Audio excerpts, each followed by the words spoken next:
ओम अखंडानंद संबोधो वंदनादियस्य जायते गोविंदं तमहं वंदे चिदानंदतनुं गुरुं शंकरं शंकराचार्यं केशवं बादरायणं सूत्रभाष्यकृतौ वंदे भगवन्तौ पुनः पुनः ईश्वरो गुरुरात्मेति मूर्तिभेदविभागिने व्योमवद्व्याप्तदेहाय दक्षिणामूर्तये नमः। ओम शांति शांति शांति।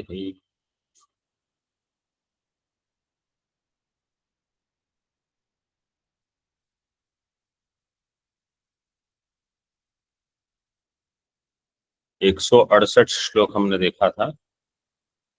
ऐतदात्म्यमिदं सर्वं तत्सत्यम इति च श्रुतिः अस्यैव नित्यतां ब्रूते। अस्य ब्रह्मणः आत्मनः नित्यतां ब्रूते। तो ब्रह्म कैसा है? जगत हेतु हो, तो जगत का हेतु है, तो जगत का कारण है, वो नित्य है, जगत अनित्य है, ऐसा बताया इस श्लोक में। टीका हमने देख ली थी। अब यहाँ प्रश्न क्या होना चाहिए कि ऐसी व्याप्ति है कहीं कि जहां कारण नित्य हो और कार्य अनित्य हो। जगत अनित्य है, कार्य है, ब्रह्म नित्य है, कारण है। ऐसी व्याप्ति कहाँ देखी आपने? ऐसा कहीं मिलता है कि कारण नित्य हो और कार्य अनित्य हो? ऐसा मिलेगा ही नहीं, क्योंकि जो जिसका कार्य होगा वो स्वयं ही अनित्य हो जाएगा, क्योंकि कार्य होने के कारण उसको सावयव होना पड़ेगा, उसको विकारी होना पड़ेगा। आकाश का कार्य नहीं है, जैसे हम कहते हैं घटाकाश, कर्काकाश इत्यादि, लेकिन वो कार्य नहीं है, वो तो केवल उपाधि से संज्ञा भेद है। तो जब हम कहते हैं कि जैसे ये श्लोक में कहा जगत का कारण ब्रह्म है, वो नित्य है, और जगत अनित्य है, वो तो प्रत्यक्ष अनुमान श्रुति सबसे सिद्ध है। तो इसका अर्थ क्या है? जगत का कार्य कारण ब्रह्म हो ही नहीं सकता। अगर युक्ति लगा देंगे तो कहेंगे श्रुति से विरोध होगा फिर। तो इसका मतलब मीमांसे के यही सब विषय होते हैं कि ऐसे आपने कैसे कह दिया कि ब्रह्म नित्य है और जगत का कारण भी है। तो इसका अर्थ क्या होगा कि वो परिणामी कारण नहीं है, वो केवल अविद्या से उसमें कारणत्व का आरोप हुआ है, वास्तव में वो कारण भी नहीं है। उसको ये पिछले पाठ में ये चर्चा नहीं हुई थी क्योंकि समय हो गया था, तो इसको थोड़ा ध्यान में रखना। और इसलिए वो कार्य कारण विलक्षण है। ब्रह्म कैसा है? कार्य कारण विलक्षण। ऐसे ब्रह्म का अपने आप से तादात्म्य करना है। आगे देखिए, अन्य श्रुत्या कर्मणो मोक्षस्य अहेतुत्वं स्फुटयति न कर्मणा इति। अन्य श्रुति के द्वारा कर्मणो ये षष्ठी है, मोक्षस्य ये भी षष्ठी है, तो व्यधिकरण है कि समानाधिकरण है?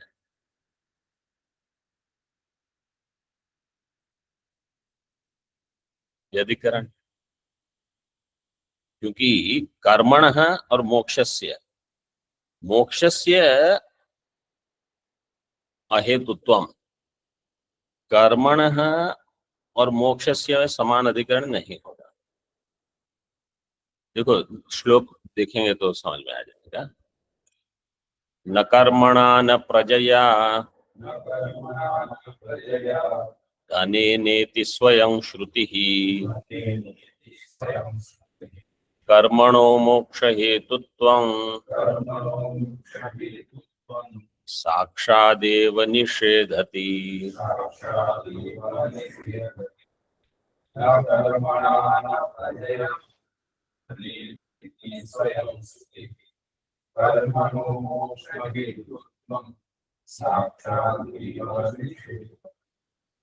ये प्रसिद्ध श्रुति है, न कर्मणा न प्रजया धनेन त्यागे नैके, ठीक उद्धरण दिया है टीका में।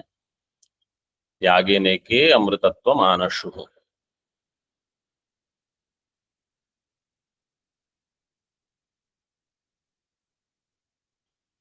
उसमें अमृतत्व में खंडाकार है कि वास्तव में अ है? श्रुति में कोई जरा देख के बताए।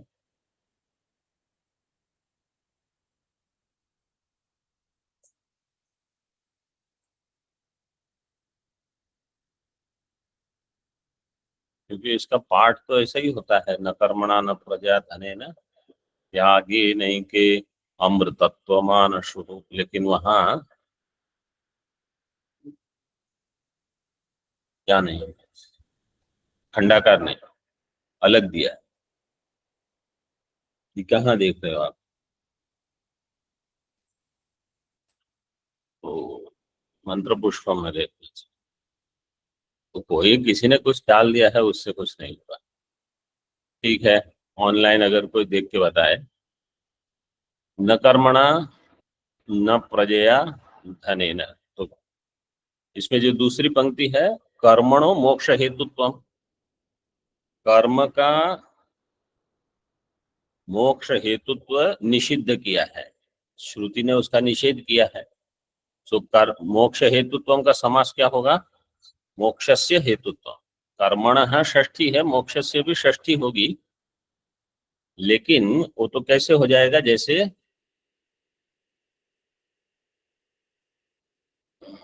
दृष्टांत क्या देंगे,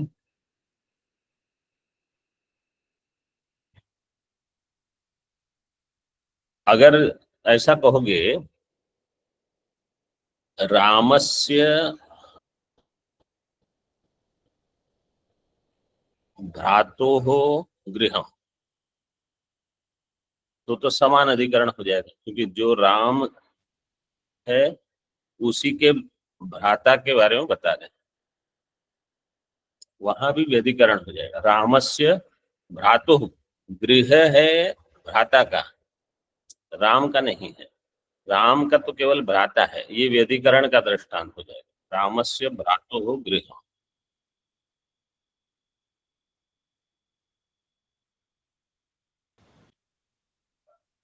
आप लोग सुनाई दे रहा है?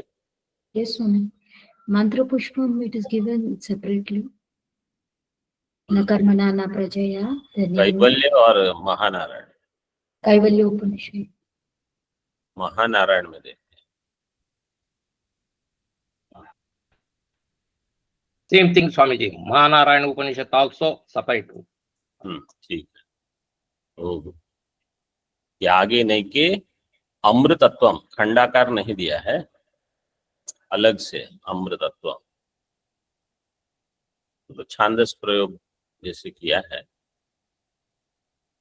तो रामस्य भ्रातोः गृहम, राम के भ्राता का गृह है, तो राम भिन्न है, भ्राता भिन्न है, गृह केवल भ्राता के साथ जाएगा, गृह राम के साथ नहीं जाएगा, ये व्यधिकरण होता है। जैसे यहाँ कर्मणो मोक्षस्य अहेतुत्वम, कर्म का मोक्ष का जो हेतु नहीं है, तो कर्म का हेतु नहीं ऐसे नहीं होगा, मोक्ष का हेतु नहीं। अगर आप कहोगे रामस्य राज्ञः राज्य, ये समान अधिकरण हो जाए, क्योंकि जो राम है वही राजा है। रामस्य राज्ञः राज्य, जैसे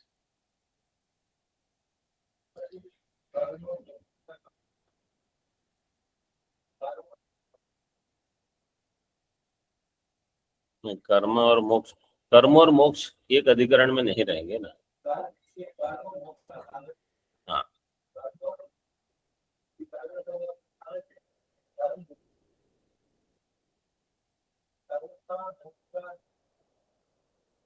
नहीं, जैसे वो ऊपर दिया है ना, वाक्य जो दिया है, मोक्ष का हेतु जो शब्द है उसका आप समास विग्रह करोगे तो मोक्ष हेतु तो समास हुआ ही।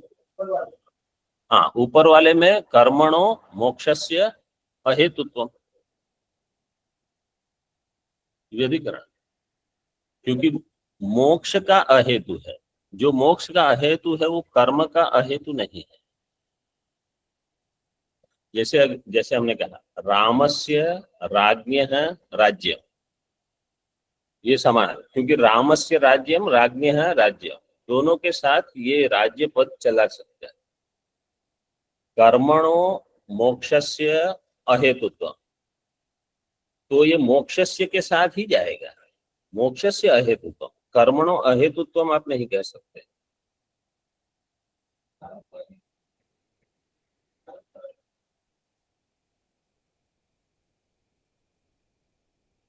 लेकिन कर्मण अहेतुत्वम, वो कर्म का संबंध यहाँ केवल मोक्ष के साथ बता रहे हैं, कर्म मोक्ष के लिए हेतु नहीं।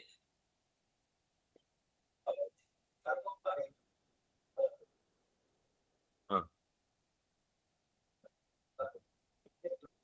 जो अहेतुत्व शब्द जो है उसका संबंध मोक्ष के साथ, कर्म।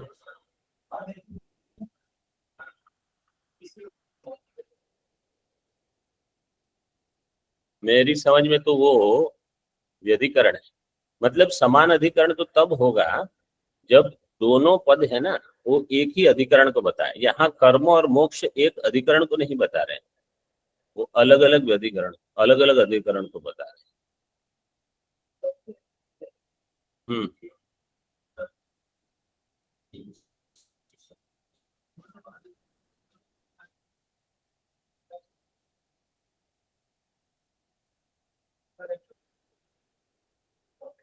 तो अगर हम कहेंगे रामस्य भ्रातो हो गृहम, ये भी समान अधिकरण, क्योंकि रामस्य गृहम भ्रातो हो गृहम, ये दोनों षष्ठी है। गृह तो भाई का है। हाँ, तो अगर कर्मणो अहेतुत्व आप नहीं कह सकते ना, कर्मणो अहेतुत्व है कि मोक्ष से अहेतुत्व, मोक्ष के लिए। हाँ, इसको थोड़ा बाद में विचार करेंगे। कर्मणो मोक्ष से अहेतुत्व, तो कर्म जो है वो मोक्ष के प्रति हेतु नहीं है, ऐसे श्रुति ने साक्षात इसका निषेध किया है। टीका देखिए, मोक्ष का हेतु है।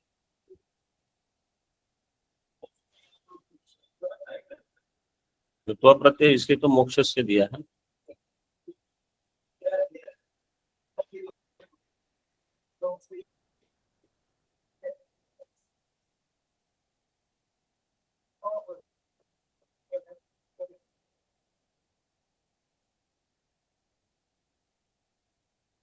इसलिए तो श्लोक में ऐसे दिया है ना, कर्मणो मोक्ष हेतुत्वम, कर्म के लिए ही षष्ठी दी है, फिर मोक्ष के लिए नहीं।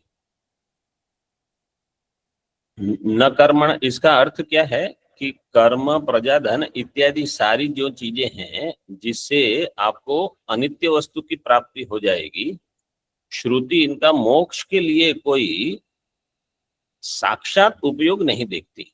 साक्षात कारण मोक्ष नहीं बनेगा, परंपरा से हो जाएगा। आप कुछ कर्म करोगे, उपासना करोगे, तो इन सब में इसका उपयोग हो जाता है। साक्षात एवं मतलब साक्षात कारण तो उसमें नहीं है। साक्षात का एक अर्थ है साक्षात कारण नहीं है, साक्षात में साक्षात निषेध है, सीधे सीधे शब्दतः ही निषेध है, अर्थतः भी आवश्यक नहीं। टीका, न कर्मणा न प्रजया धनेन इति स्वयं श्रुति ही कर्मणो मोक्ष हेतुत्वं साक्षादेव निषेधति।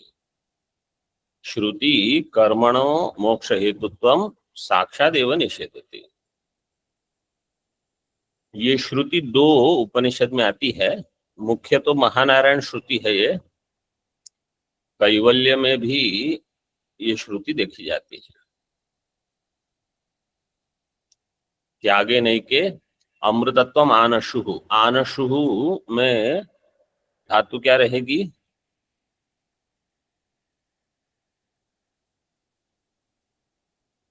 आनशु, ये तो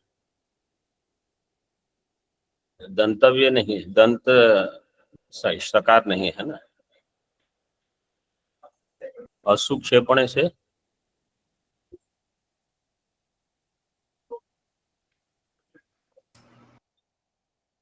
अश धातु पर ये आर्ष प्रयोग है, आन श्रेय होना चाहिए। अशु नहीं, अब अशु कौन सा? हाँ, आपने ऑनलाइन किसने क्या बताया? आन श्रेय होना चाहिए, बट ये आर्ष प्रयोग है इसलिए आन शुहु है। अश्नोति, अश्ना। हाँ, अशु भोजने धातु से अश्नोतेश्च ये सूत्र लगेगा।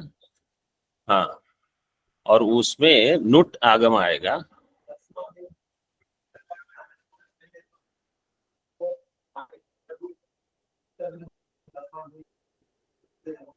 नुट होगा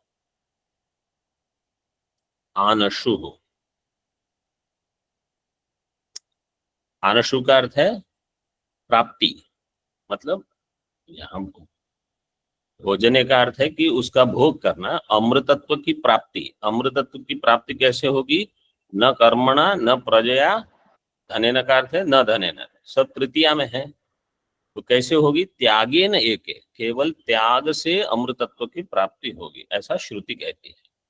त्यागेन एके अमृतत्वम आनशु।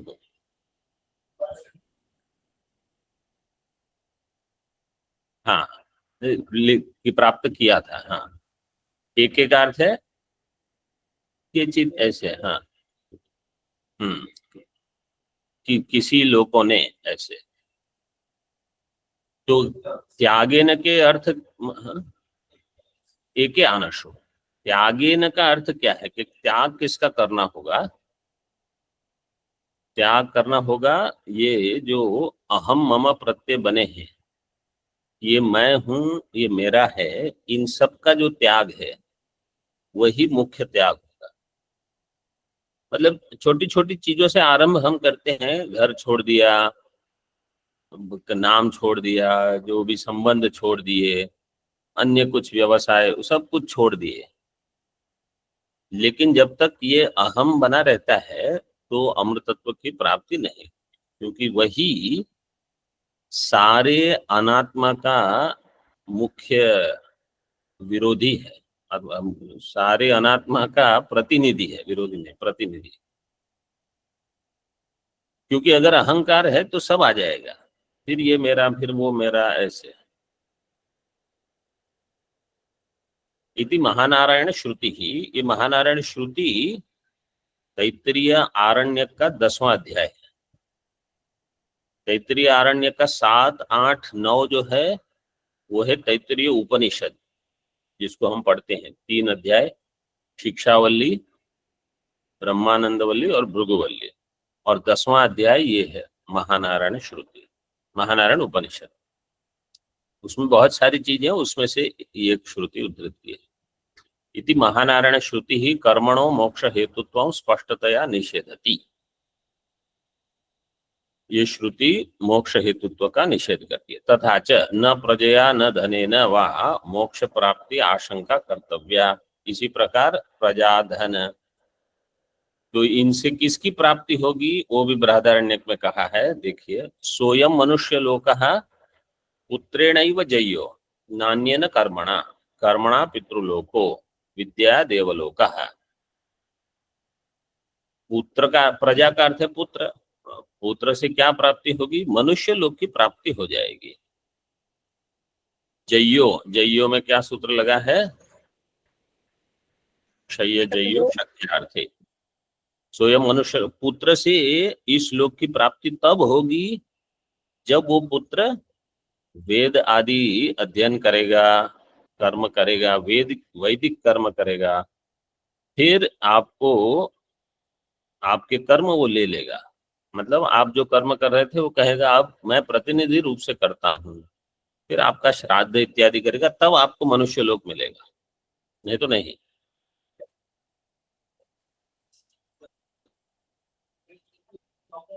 नहीं नहीं नहीं, पुत्र जो वैदिक संस्कार से संस्कृत है, फिर पिता उसको संप्रदान करते हैं कि कल से तुम, जब वो कर्म, पिता को रोज संध्या वंदन अग्निहोत्र आदि करने हैं, जब पिता असमर्थ होना शुरू हो जाते हैं तो पुत्र को कहेंगे कि अब आप कीजिए, तो पुत्र वो आरंभ कर देगा।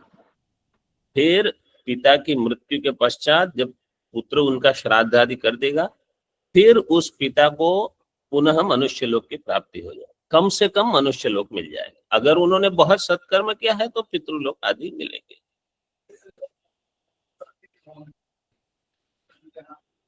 हाँ हाँ, अंतिम मतलब उसी, मतलब जब वो वृद्ध हो जाते हैं, ये बृहदारण्यक में आया है, ये उसी का है, प्रथम अध्याय के 5वें ब्राह्मण में मिल जाएगा।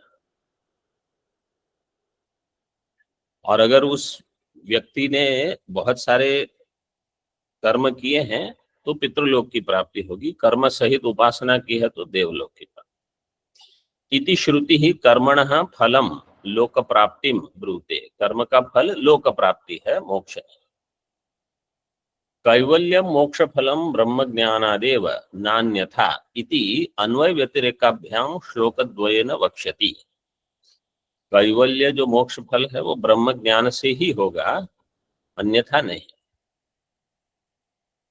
पुत्र प्राप्ति तो बहुत लोगों की हो ही जाती है, लेकिन उनको कुछ नहीं होगा। संस्कृत अगर नहीं है, वेद संस्कार आदि नहीं है, और पुत्र अपने आप में ही गायत्री संध्या वंदन आदि नहीं करते, उनके पिता को कुछ गति, अपने आप उस पिता को कुछ गति नहीं हो। अगर उस पिता ने खुद ने बहुत अच्छे कर्म किए हैं तो हो जाएगा। प्रत्यक ब्रह्म विचार पूर्वमुभयोरेकत्व बोधम विना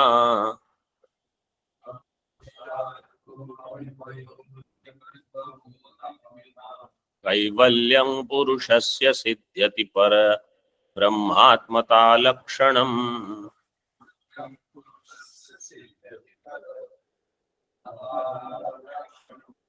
न स्नानैरपि कीर्तनैरपि जपैर् नो कृच्छ्रचान्द्रायणैर्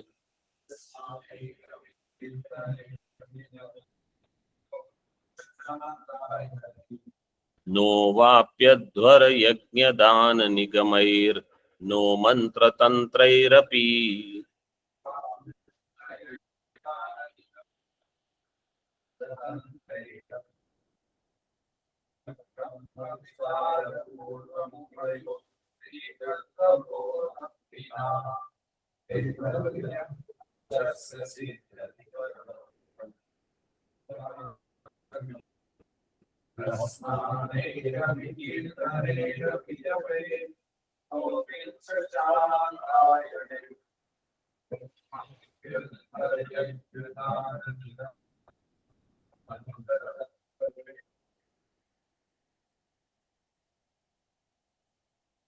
प्रत्यक ब्रह्म विचार पूर्वम उभयोः एकत्व बोधम विना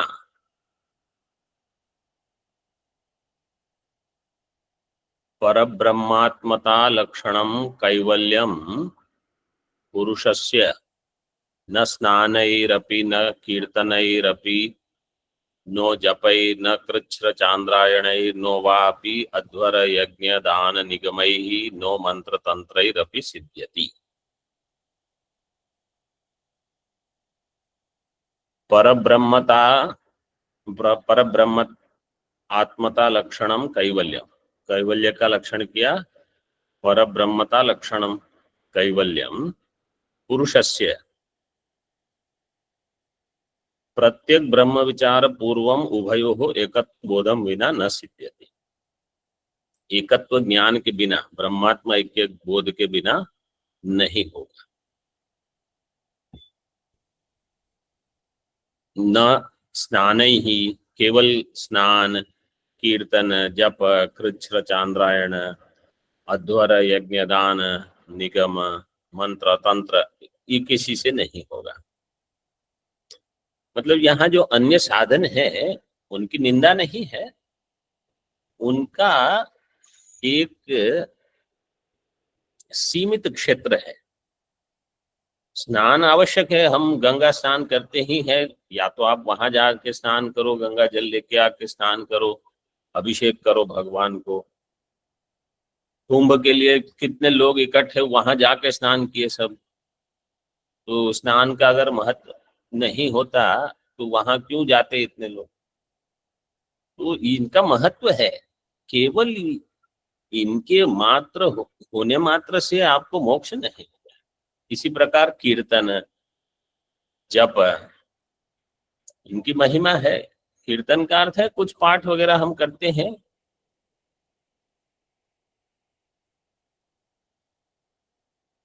ये जो वैष्णव भक्त होते हैं वो तो कीर्तन को बहुत महत्व देते हैं। यहाँ नीचे तो महत्व तो है उसका। जपादि, कृच्छ्र, चांद्रायण, कृच्छ्र का अर्थ मैं देख रहा था तो वाचस्पति में बहुत विस्तार करके दिया, दुखम दिया है केवल। मतलब कुछ ऐसे प्रकार का तप करना जिसमें हम कुछ अपने आप को दुख प्राप्त करें। जैसे वहां दिया है पंचगव्यादि, जैसे जो हम प्रायश्चित्त कहते हैं चातुर्मास्य में, कि चातुर्मास्य में कहीं आप बाहर चले गए तो क्या प्रायश्चित्त करना है, लगभग वही दिया है सर। पंचगव्य को भक्षण करके, वहां तो दिया है कि वो जैसे कुमारिल भट्ट प्रायश्चित्त जो कर रहे थे, वो भूसे की इसमें अग्नि लगाकर बैठा, तो वो भी प्रायश्चित है। ये सब कृच्छ्र में आते हैं। और चांद्रायण व्रत भोजन, जैसे चंद्र की कला बढ़ती है ऐसे आप भोजन बढ़ाओ, और जैसे चंद्र की कला घटती है ऐसे आप भोजन घटाओ। तो भोजन जितना है उसको 16 कला में बांट दो। तो समझो आप 2 रोटी चावल दाल सब्जी लेते हो, उसके 16 हिस्से कर दो। आज पूरा हिस्सा, कल उसके केवल 15वां, फिर 14, 13, 12, ऐसे करते करते अमावस्या के दिन उपवास, पूरा दिन उपवास। मतलब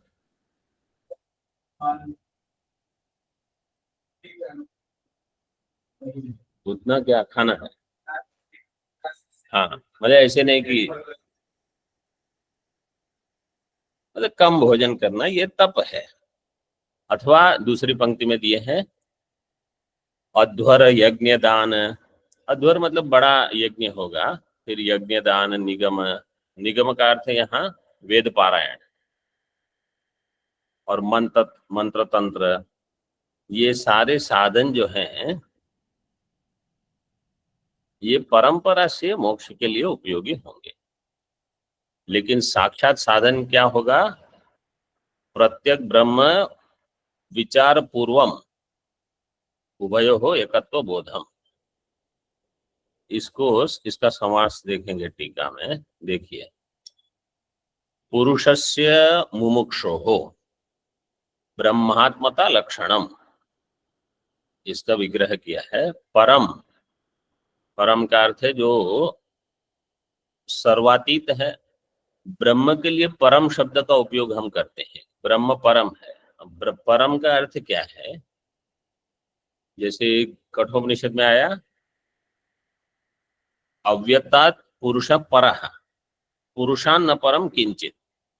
तो जो अव्यक्त से पर है वो याद रखना है। पर का अर्थ है कि जो अविद्या से परे है, अविद्या, अविद्या कार्य जिसको संश्लेष नहीं करते, वो है पर। सर्वातीतंच, सर्व से अतीत है। तद ब्रह्म, पर ब्रह्म। तदेव आत्मा, पर ब्रह्मात्मा। तस्य भावः पर ब्रह्मात्मता, उसका भाव किया है पर ब्रह्मात्मता। तल्लक्षणम यस्य, फिर बहुव्रीहि करके तत्पर ब्रह्मात्मता, ता छूट गया है उसमें, तत्पर ब्रह्मात्मता लक्षणम। नीचे से तृतीय पंक्ति में, यस्य तत्पर ब्रह्मात्मता लक्षणम, क्योंकि शब्द वही है, पर ब्रह्मात्मता लक्षणम। कैवल्यम, मैं पर ब्रह्म हूं ऐसा ज्ञान, यही कैवल्य है। कैवल्य मोक्ष, मोक्ष है। कैवल्य नपुंसकलिंग शब्द है और मोक्ष पुल्लिंग। अब प्रत्येक ब्रह्म विचार पूर्वम, ये जो शब्द है इसका दो प्रकार से विग्रह कर सकते हैं। यहां एक दिया है, पहले ये देख लेते हैं। प्रत्यक्ष तद ब्रह्म च, कौन सा समास किया है? कर्म। प्रत्यक्ष तद ब्रह्म च कर्मधारय, जो प्रत्यक्ष है वही ब्रह्म। प्रत्येक ब्रह्म, तस्य विचार है, उसका विचार।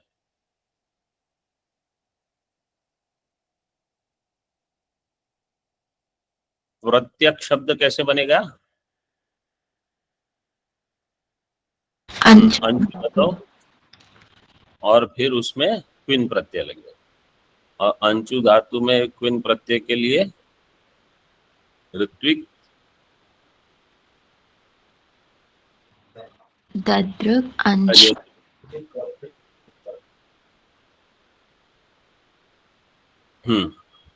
हाँ आप बोलिए ऑनलाइन।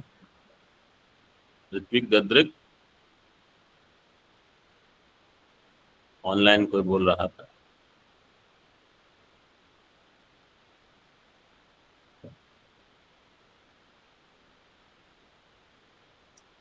ऋत्विक ददृक स्रग्दिक उष्णिक अंचु युजि कृंचांच, इन सब में क्विन प्रत्यय लगेगा। तो प्रत्यक, जो प्रत्यय है वही ब्रह्म है, इसलिए कर्मधारय किया। प्रत्यक्ष तद ब्रह्म च प्रत्यक ब्रह्म, तस्य विचार है, उसका विचार ये पहले करना है।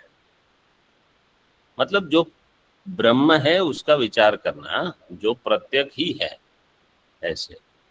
सच पूर्वम विद्यते यस्य, सह प्रत्यक ब्रह्म विचार पूर्व, ये हो गया प्रत्यक ब्रह्म विचार पूर्व। तम प्रत्यक ब्रह्म विचार पूर्व।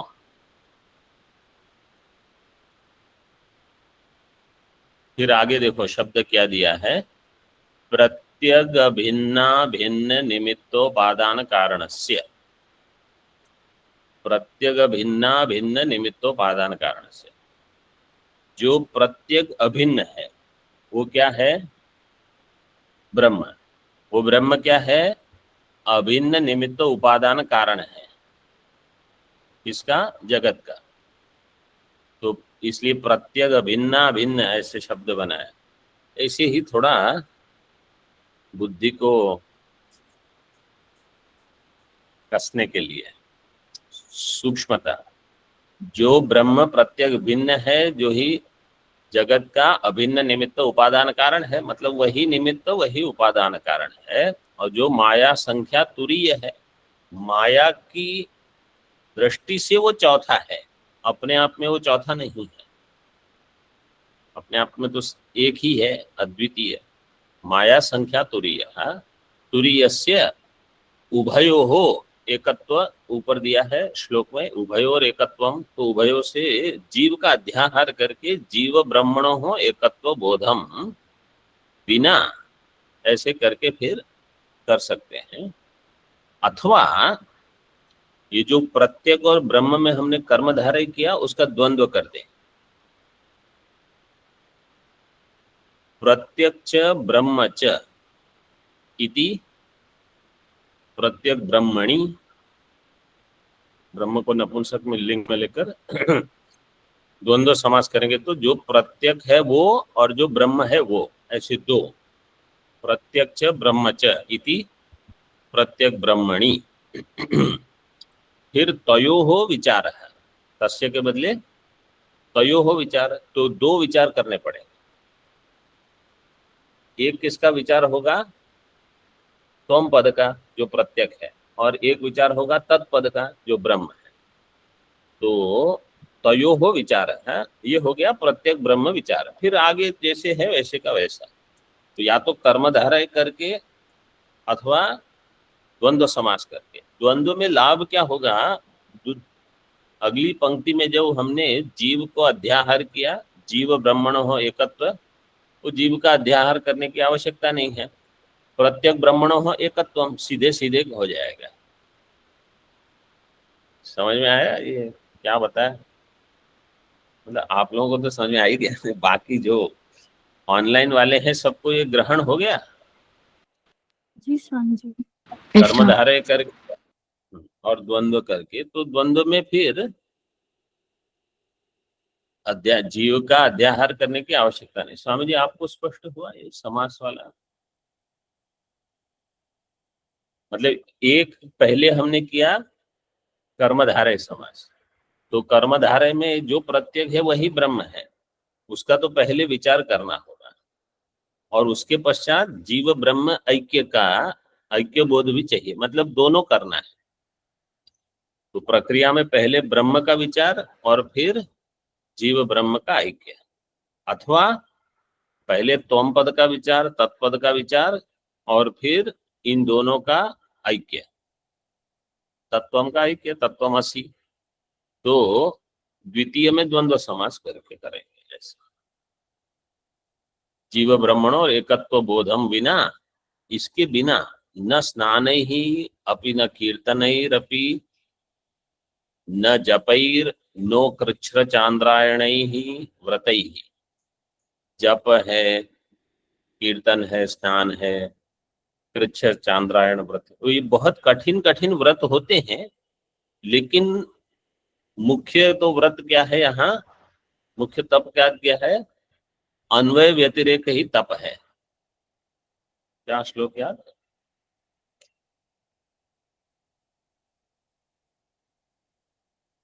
ये सुरेश्वराचार्य जी की वार्तिक है। अन्वय व्यतिरेको ही तपम अलम, ऐसे करके कुछ है।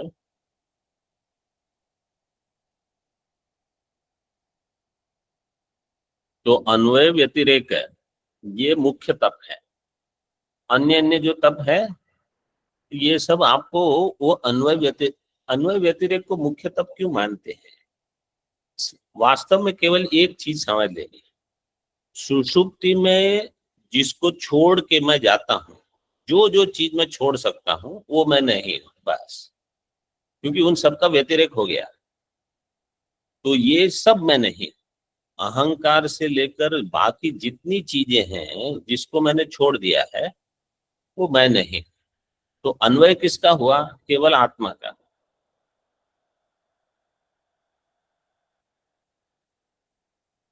उसमें दिया है श्लोकों में हम लोग।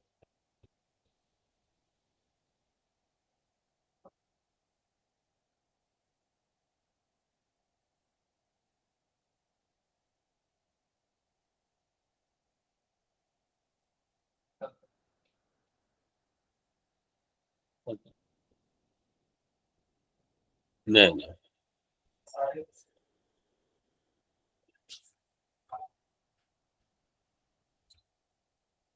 ये वार्तिक है, ये आती है ब्रह्मानंद वल्ली में।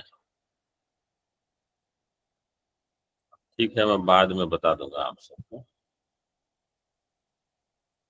ब्रह्मानंद वल्ली द्वितीय अध्याय की 19वीं वार्तिक है शायद।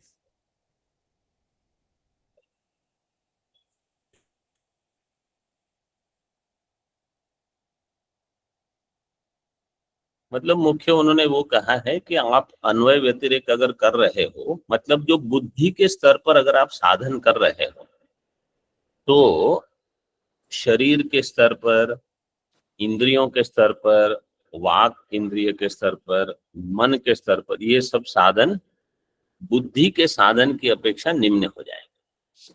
लेकिन अगर चित्त में इतनी शुद्धि नहीं है, हम अन्वय व्यतिरेक 10 मिनट कर लेंगे और फिर वही की वही उपाधियों को उससे तादात्म्य कर कर, मैं शरीर हूँ, मन हूँ, इंद्रियां, किसी ने कुछ कह दिया, कुछ हो गया शरीर को, बस इतने चिंतित हो जाएंगे। क्यों? क्योंकि वो उपाधियां छूटी नहीं है, वास्तव में बुद्धि से उनका त्याग नहीं हुआ है। स्वामी जी, अन्वय व्यतिरेकादि चिंतनम वा तपो भवेत् अहम ब्रह्मेति वाक्यार्थ बोधाय अलम इदम यत इति। बोधाय, अलम अंतिम पाद क्या है पूरा?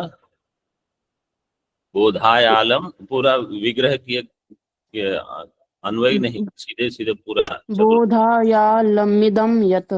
हाँ, बोधायालम इदम यत, अन्वय व्यतिरेका, व्यतिरेकादि चिं, व्यतिरेकादि चिंतनम वा तपो चिंतन भवेत्। वा तपो भवेत्। अन्वय व्यतिरेकादि चिंतन जो है यही तप है।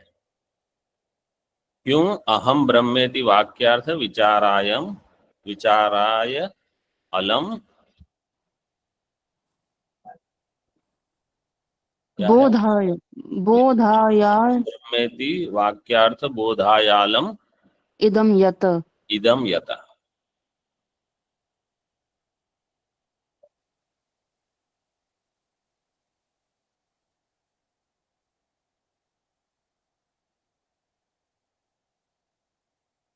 तो बस बाकी सब लोग कहीं ना कहीं से ढूंढ लेना, अभी थोड़ा आपको चिन्ह मिल गया तो। अन्वय व्यतिरेकादि तो बृहदारण्य लिखा पेज है, 165।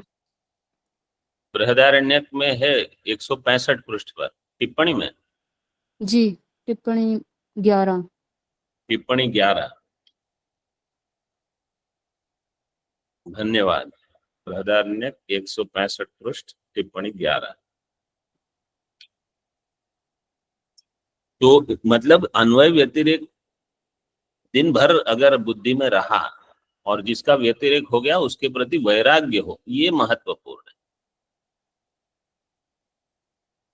आगे देखिए टीका में, कृच्छ चांद्रायणी ही व्रतई ही नो वा अध्वर यज्ञ दान निगमैर, इन सबके द्वारा। अध्वरो याग, अध्वर के अर्थ है याग, यज्ञश्च दानंच, याग का अर्थ क्या है? हाँ,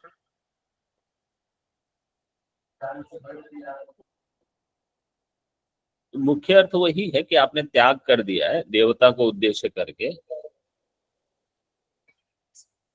हाँ, तो रोज करना होगा होगा। क्या है, हमारे इन सबके संस्कार तो ना हम देखते हैं कोई बड़ा अध्वर करने वाला। यहाँ पंडित लोग ज्यादा है, काशी वगैरह में शायद थोड़ा कुछ होता होगा। मैं किसी से कुछ चर्चा चल रही थी थोड़े समय पहले, मीमांसक, पूर्व मीमांसक अभी सबसे अल्पसंख्यक हो गए।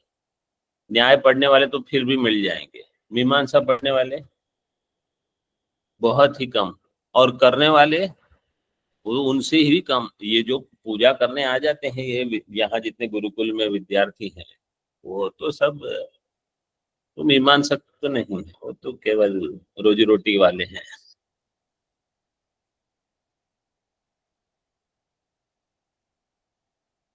चिंतन, मीमांसा का अर्थ है वेद अध्ययन करके उस पर चिंतन करना। ऐसे ये लोग विद्यार्थी नहीं है, ये तो यहाँ गए वहां गए वहां गए ऐसे। यागश्च यज्ञश्च दानंच निगमो वेदाध्ययनम, निगम से वेदाध्ययनम, स्वशाखा अध्ययनम वा, या तो पूरे वेद का अथवा स्वशाखा अध्ययन। अध्वर यज्ञ दान निगमास्तैहि अध्वर यज्ञ दान निगमैर नो न सिद्ध्यति। मंत्र तंत्रैहि मंत्राश तंत्राणि च, मंत्र तंत्राणि, भिन्न भिन्न प्रकार के मंत्र जो बीजाक्षर वाले होते हैं उनका फिर पारायण करना अथवा अनुष्ठान करना, और कुछ तंत्र की साधनाएं होती हैं। तंत्र वाले जो पूजा करते हैं उसमें मुद्राएं बहुत करते रहते हैं, हमने तो देखे हैं। वो केरल वाले बहुत करते हैं ये, वो जैसे वो ये सब करते हैं, लेकिन हाँ ऐसे पता नहीं क्या क्या, शंख कूर्म ऐसे करेंगे वो। हाँ, लेकिन ये तंत्र में अधिक इस पर भार है। तैहि मंत्र तंत्रैरपि न सिद्ध्यति, इनके द्वारा भी मोक्ष की सिद्धि नहीं। यस्माद आत्म ब्रह्मणोर अभेद ज्ञानम विना मोक्षो न सिद्ध्यति। अब मोक्ष की एक सरल समझ क्या है वो यहाँ दी है। स्वस्य परिच्छिन्नत्वम अन्य सर्व साधनेन परिहर्तुम न शक्नोति। मतलब बंधन क्या है? मेरा परिच्छिन्नत्व, कि मैं परिच्छिन्न, देश से, काल से, वस्तु से, कहीं ना कहीं मैं सीमित हूं। उसको तोड़ना लोग वास्तव में यही प्रयास करते हैं। पुत्र की प्राप्ति से क्या होता है? लोग अपना विस्तार चाहते हैं कि मेरा ही तनु विस्तारे हो रहा है, बस और कुछ नहीं, मैं ही विस्तृत हूं। धन से क्या चाहते हैं कि धन में यहां दूंगा तो वहां मेरा नाम होगा, वहां हमारे यहाँ कहाँ कहाँ किसी किसी के नाम लिखे हैं। वो क्या है कि मैं नहीं रहूं लेकिन काल में कहीं मेरा विस्तार चलता रहे, थोड़े जब तक ये तोड़ न दे इसको। वो विस्तार है। तो धन है, पुत्र है, अथवा कहीं कहीं कुछ को बनाते हैं, स्कूल है, अस्पताल है, सब अपना नाम लगा के, वो भी वही है। हमारा जो विस्तार है इसका अर्थ क्या है कि मैं देश काल में सीमित रहना नहीं चाहता। आप 500 साल आपका नाम रहेगा ज्यादा से ज्यादा, उसके आगे क्या होगा? और वो भी सभी लोग नहीं याद रखेंगे, कुछ लोग याद रखेंगे। तो मेरा परिच्छिन्नत्व तो है ना, यही सबसे मेरी बड़ी कमजोरी हो जाती है। उसको काटने के लिए ही हम प्रयास करते रहते। तो ब्रह्म क्या है? असीमित है। ब्रह्म एकमात्र है जिसको कोई सीमा नहीं है। ब्रीहि वृद्धौ धातु से कौन सा प्रत्यय लगा है? मनिन प्रत्यय। मनिन प्रत्यय। मनिन प्रत्यय से ये ब्रह्म का तो कम से कम याद रखना ही चाहिए सबको, क्योंकि वो तो हम दिन रात ब्रह्म विद्यापीठ में रह रहे हैं। मनिन प्रत्यय से। और सूत्र क्या लगा है वहां? हाँ, बृहन्नोच्च, इससे ब्रह्म। तो परिच्छिन्नत्व को काटना किसी भी प्रकार से, तो ये सब जितने साधन दिए हैं, स्नान, कीर्तन, जप, कृच्छ्र, चांद्रायण, अध्वर, यज्ञ, दान, इस सब से परिच्छिन्नत्व नहीं कटेगा। ये मुख्य बता दिया। स्वर्ग में जाके बोले तभी भी नहीं कटेगा, ब्रह्मलोक में जाकर भी नहीं कटेगा। हाँ, अगर आप ब्रह्मा बन गए तो आपको समस्त स्थूल सूक्ष्म सृष्टि से तादात्म्य हो जाएगा। यहां तक आप पहुंच सकते हो, लेकिन काल में आपको वहां से छूटना पड़ेगा। तो काल में कहीं ना कहीं परिच्छेद आ जाएगा। वस्तु परिच्छेद इतना नहीं दिखेगा, देश परिच्छेद भी नहीं होगा, लेकिन काल में नियत समय आपको है। उसके बाद आपको भी कितने 1000 युग हो जाए फिर भी आपको जाना पड़ेगा। तो सभी नहीं होंगे। हाँ, नहीं, वो भी मुक्त हो सकता है, लेकिन हर युग में, मतलब हर ब्रह्मा को मोक्ष नहीं मिला है, ऐसा कहते हैं। मिल भी जाए समझो तो वो ज्ञान से होगा। तो जब वो ब्रह्मा भी, उसको अगर ये ज्ञान हो गया कि मैं ब्रह्म हूं, तो वहां जाके ज्ञान प्राप्त करो या यहीं उस ज्ञान को प्राप्त करो, मोक्ष केवल ज्ञान से होगा, ये सिद्ध हो गया। हमको केवल ये सिद्ध करना है कि परिच्छिन्नत्व ब्रह्मा बन के नहीं गया, ब्रह्मा बन के ब्रह्म ज्ञान प्राप्त करके परिच्छिन्नत्व गया। तो परिच्छिन्नत्व केवल ज्ञान से जाएगा, चाहे आप ब्रह्मा बन के करो। जैसे 4 लोकों में ज्ञान तो हो सकता है, कठोपनिषद में आया, मनुष्य लोक, गंधर्व लोक, पितृलोक और ब्रह्मलोक, तो हो सकता है, लेकिन मोक्ष ज्ञान से ही होगा। चाहे आप ब्रह्मा बन के करो, चाहे पितृलोक जाके करो, चाहे गंधर्व, चाहे यही कर लो, ज्ञानेन एव मोक्षः। ओम पूर्णमदः पूर्णमिदं पूर्णात् पूर्णमुदच्यते पूर्णस्य पूर्णमादाय पूर्णमेवावशिष्यते। ओम शांति शांति शांति। शंकरं शंकराचार्यं केशवं बादरायणं सूत्रभाष्यकृतौ वन्दे भगवन्तौ पुनः पुनः। ईश्वरो गुरुरात्मेति मूर्तिभेदविभागिने व्योमवद्व्याप्तदेहाय दक्षिणामूर्तये नमः। ओम शांति शांति।